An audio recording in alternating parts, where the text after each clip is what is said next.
నాకు ప్రాణ సమానమైనటువంటి తెలుగుదేశం పార్టీ కుటుంబ సభ్యులందరికీ ఇక్కడుండే వాళ్ళే కాదు, నిన్న ఈరోజు మీరు చూస్తే ఒక చరిత్ర 16,75,000 మంది వర్చువల్ కాన్ఫరెన్స్కి ఒక్కరోజు వచ్చారంటే ఇది వినూత్నం, ఇది కొత్త అనుభవం.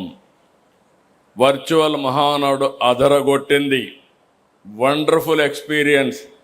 నా జీవితంలో చాలా మహానాడు చూశాను, కానీ ఈ మహానాడు మాత్రం ఒక చరిత్ర సృష్టించింది. భారతదేశంలోనే కాదు, ప్రపంచంలోనే రాజకీయ పార్టీలు ఏ విధంగా వర్చువల్ కాన్ఫరెన్స్ కానీ హైబ్రిడ్ కాన్ఫరెన్స్ పెట్టాలనో పెట్టే విధంగా ముందుకు పోయే పరిస్థితి వస్తుంది. ఇది ఒక పెద్ద ప్రయోగం. ఒకటి కాదు, రెండు కాదు, 1875 క్లస్టర్లు. టెక్నాలజీ ఉంది, కానీ ప్రయోగం ఇంతవరకు జరగలేదు. దగ్గర 18 విదేశాల నుంచి 12 కంట్రీస్ అంతా కూడా ఈరోజు ఆన్లైన్లోకి వచ్చారంటే ఇది ఒక రికార్డ్ అని చెప్పి కూడా నేను మీకు తెలియజేస్తున్నా. రికార్డు సృష్టించడం, రికార్డు తిరిగి రాయడం, రికార్డు బద్దల కొట్టడం ఒక్క తెలుగుదేశం పార్టీకే సాధ్యం. అదే సమయంలో ఒక ట్రెండ్ సెట్టర్ కూడా. ఏదైనా ఎవరైనా చేయాలంటే దాన్ని ఒక ట్రెండ్ సెట్ చేసే బాధ్యత కూడా మందే. ఆ విధంగా మనం ముందుకు పోతున్నాం. ఫస్ట్ టైం నిన్న ఈరోజు నేను ఏమీ మాట్లాడలేదు మధ్యలో. నేను ప్రతి ఒక్క మహానాడులో ప్రతి ఒక్క తీర్మానం పైన నేను అప్పుడప్పుడు ఎప్పుడు ఇంటర్వ్యూ అయ్యేవాడిని. నా జీవితంలో ఫస్ట్ మహానాడు ఈరోజు ఉదయం మాత్రం ఎన్టీ రామారావు గారికి, మన నాయకుడికి భారతరత్న ఇవ్వాలని చెప్పాను తప్ప, తీర్మానం పాస్ చేశాను తప్ప, ఇక్కడవన్నీ మీరే చూశారు. ఒక్కొక్కరు అదరగొట్టారు, విరగదీశారు. మామూలుగా కాదు. ఇప్పుడే రామ్మోహన్ నాయుడు దగ్గర నుంచి పక్కన అనిత గారు లాస్ట్లో మాట్లాడే వ్యక్తుల దగ్గర నుంచి బాగా మాట్లాడడం కాదు, క్షుణ్ణంగా లోతుగా చర్చించారు. ప్రతి ఒక్క తీర్మానం పైన 23 నెలల పాలన విశ్లేషించారు. సమర్థవంతంగా ప్రజెంట్ చేశారు. అందరికీ అర్థమయ్యే విధంగా పార్టీ ఏం సాధించాం, భవిష్యత్తులో ఏం చేయాలని చెప్పారు. ఈ మహానాడు ద్వారా మనందరం ఒకే సందేశం, కార్యకర్తే అధినేత అనేది ఈ మహానాడులో అడుగడుగునా కనపడుస్తుంది. మామూలు కార్యకర్తల్ని ఈ వేదిక పైన మాట్లాడించడం కాదు, ఆ కార్యకర్త సమస్యని ఏ విధంగా పరిష్కారం చేశామో అవన్నీ ఉదాహరణతో సహా ఇక్కడ పెట్టే పరిస్థితికి వచ్చారు. సామాన్య కార్యకర్తల ప్రసంగాలు, అదే ఈ పార్టీ వాళ్ళకి ఇచ్చే గౌరవం. మొన్నటి వరకు చూశారు, రామ్మోహన్ నాయుడు గారు తండ్రి ఎంపీగా ఉంటే, ఆ రోజు పార్లమెంటరీ పార్టీ లీడర్గా ఉంటే, ఆయన అకాల మరణంతో ఆ రోజు నేను ఒక్కసారి ఆలోచిస్తే రామ్మోహన్ నాయుడు గారిని ఒకటే చెప్పాను, నువ్వేం అధైర్యపడద్దు, కుటుంబ పెద్దగా, తెలుగుదేశం పార్టీ కుటుంబ పెద్దగా బాధ్యత తీసుకుంటావు అని చెప్తే, వండర్ఫుల్ ఎక్స్పీరియన్స్. బాగా చదువుకున్నాడు, రాజకీయాలు కూడా బాగా చేస్తున్నాడు. 3వసారి ముచ్చటగా ఎంపీ అయ్యాడు, మళ్ళీ 4వసారి కూడా అవుతాడు. అందుకే ఆయన చేసిన కార్యక్రమాలు చూసిన తర్వాత నేను కేంద్రంలో మంత్రులు ఇస్తామంటే, మొట్టమొదటిసారిగా మళ్ళీ క్యాబినెట్ మినిస్టర్గా రామ్మోహన్ నాయుడు చేశామంటే, అతి చిన్న వయసులో ఈరోజు సెంట్రల్ క్యాబినెట్లో ఉన్నాడు. అది ఆయన అనుభవం. ఇప్పుడే అనిత గారు చెప్పారు, ఆ రోజు ఒక టీచరు, ఈరోజు ఒక హోమ్ మినిస్టర్. ప్రాక్టీస్ చాలా స్పష్టంగా ప్రాక్టీస్ చేసింది, కష్టపడింది, పార్టీ ఆదరించాం, అంచెలంచెలుగా ఎదిగి ఈరోజు హోమ్ మినిస్టర్ అయ్యే పరిస్థితికి వచ్చారు. ఈరోజు నేను ఒకటే మీ అందరికీ చెప్తున్నాను, కార్యకర్తే అధినేత.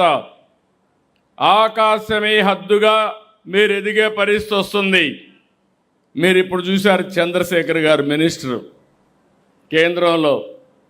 ఎన్నికల ముందు ఆయన ఒక సక్సెస్ఫుల్ ఆంటర్ప్రెన్యూర్. ఈరోజు ఆయన స్పీచ్ విన్నారు మీరు. చాలా పర్ఫెక్ట్గా మాడ్యులేషన్స్ దగ్గర నుంచి బ్రహ్మాండంగా చేసే పరిస్థితికి వచ్చారు. ఒకరికొకరు పోటీ పడుతున్నారు. ఇప్పుడు మిమ్మల్ని అందరినీ చూసిన తర్వాత నేను కూడా పోటీ పడాల్సిన పరిస్థితి వస్తూ ఉందంటే అది కాంపిటేటివ్ స్పిరిట్. ఈరోజు నేను మీ అందరికీ ఒకటే చెప్తున్నా, తెలుగుదేశం పార్టీ కార్యకర్తల పార్టీ. ఈ విషయం అందరం గుర్తుపెట్టుకోవాలి. నేను ఎన్నోసార్లు చెప్పాను, నాయకులు వస్తారు, నాయకులు ఉంటారు, ఒకరిద్దరు నాయకులు కుప్పిగంతులు కూడా వేస్తారు, కానీ శాశ్వతంగా పార్టీని మోస్తున్నది, మోయబోయేది తెలుగుదేశం పార్టీ కార్యకర్తలే. దాంట్లో అనుమానమే లేదు. నాయకులను కాన తిరుగుతారు కార్యకర్తలు. ఎప్పుడైనా కానీ చోక జాడిస్తే మాత్రం అదే చివరి రోజు అక్కడి నుంచి పార్టీతోనే ఉంటారు. అది తెలుగుదేశం పార్టీ కార్యకర్తల యొక్క కమిట్మెంట్. దానికి మనస్ఫూర్తిగా ఆ కార్యకర్తలకి పాదాభివందనం చేస్తున్నారని మరొక్కసారి మీకు తెలియజేస్తున్నా.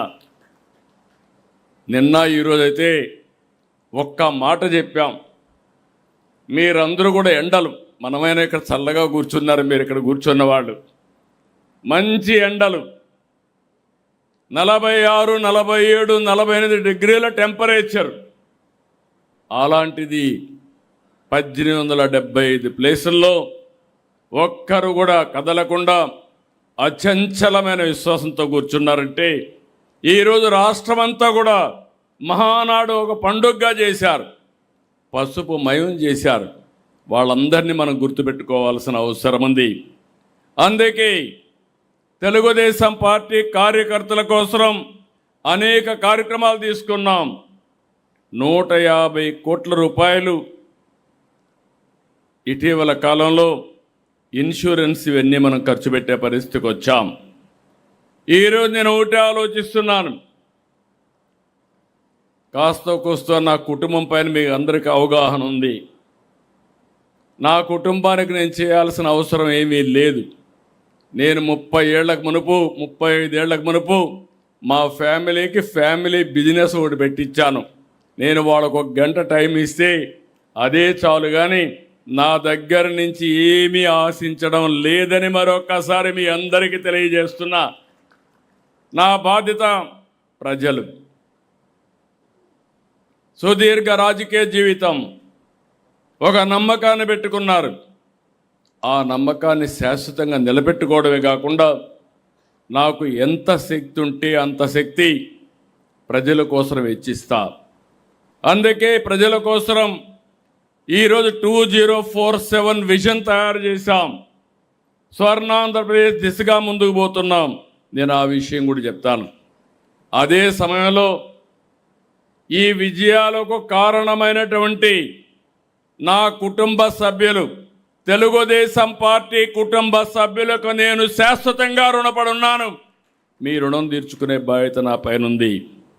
అందుకే ఈరోజు మీరు చూస్తే నేను తీసుకున్న నిర్ణయాలు కూడా ఎడ్యుకేషన్, ఎంప్లాయ్మెంట్. ఎవరైనా మన పిల్లలకి ఇబ్బంది ఉంటే వాళ్ళని చదివించడం, కానీ స్కిల్ డెవలప్మెంట్ చేసి ఉద్యోగం ఇప్పించడం. 2, మన తెలుగుదేశం పార్టీ కుటుంబ సభ్యుల యొక్క ఆరోగ్యాన్ని కాపాడేట్టుగా మన యాప్లోనే పెట్టాం, మై హెల్త్ పెట్టాం. వాళ్ళని ఆదుకుంటామని చెప్పి కూడా నేను మీకు తెలియజేస్తున్నా. నాయకుల్ని సమర్థవంతంగా తయారు చేస్తాం. ఇప్పటికే తయారు చేశాం, ఇంకా తయారు చేస్తాం. ఇందులో కూడా మీరు గుర్తుపెట్టుకోవాల్సింది, శాశ్వతంగా సస్టైనబిలిటీ ఉండాలంటే సోషల్ రీఇంజనీరింగ్ జరగాలి. జనాభా దామాషా ప్రకారం అన్ని వర్గాలకు సముచితమైన న్యాయం చేయగలిగితే శాశ్వతంగా మనల్ని గుర్తుపెట్టుకునే పరిస్థితి ఉంటుంది.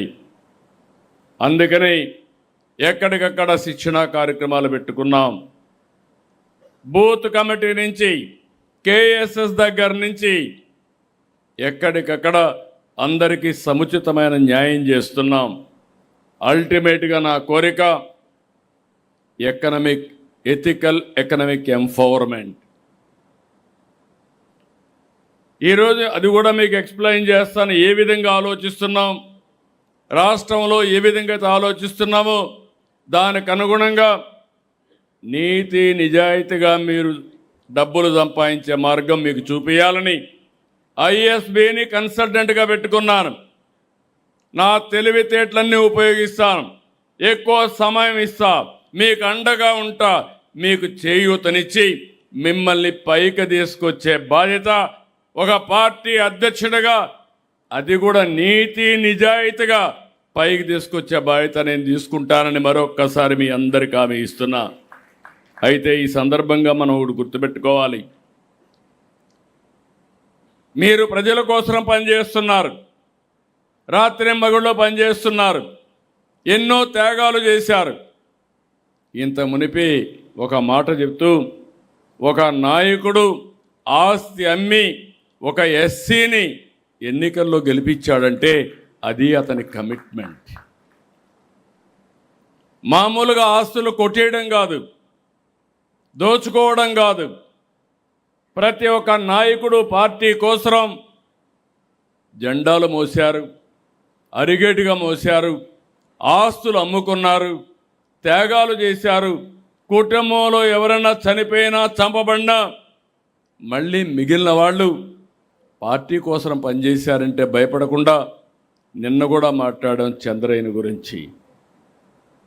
గొంత మీద కత్తి పెట్టి వాళ్ళ పేరు చెప్పమంటే చెప్పనని జై తెలుగుదేశమని, జై చంద్రబాబు అని చెప్పి ప్రాణం వదిలిపెట్టాడంటే నాకెంత బాధ్యత ఉందో మీరు గుర్తుపెట్టుకోవాల్సిన అవసరం ఉంది.